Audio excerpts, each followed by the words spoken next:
It's certainly no secret that Abraham Lincoln, the 16th President of the United States, was assassinated by John Wilkes Booth on the night of April 14, 1865, while the President and his wife Mary were attending the play Our American Cousin at Ford's Theater in Washington, D.C. Booth, who was an acclaimed actor from a well-known family of actors, was a Confederate spy and sympathizer. He crept up on the president as he and his wife sat in their box with Army Major Henry Rathbone and his fiancée. At about 10:15, Booth shot Lincoln from behind with his Derringer pistol. Booth then leapt to the stage, breaking his leg.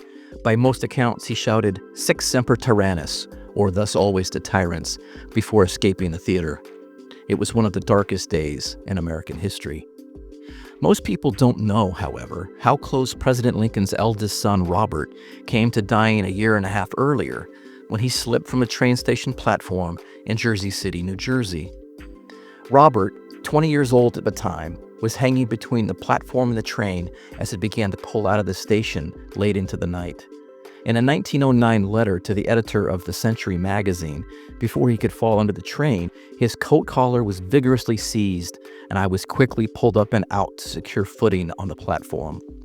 When he turned to thank his rescuer, Robert saw that his life had been saved by the renowned actor Edwin Booth, whom he easily recognized.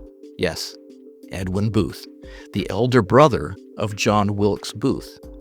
Robert told the story to Adam Badeau, a friend of Booth's, months later. Badeau commended Booth in a letter for saving the president's son.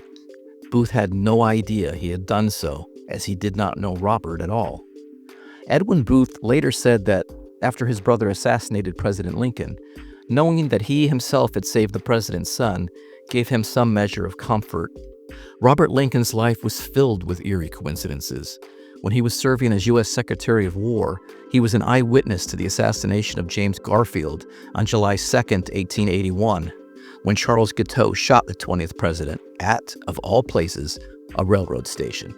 20 years later, on September 6, 1901, Robert had just arrived in Buffalo, New York, by train, when he received the news that President William McKinley had been assassinated at the Pan American Exposition being held across the city.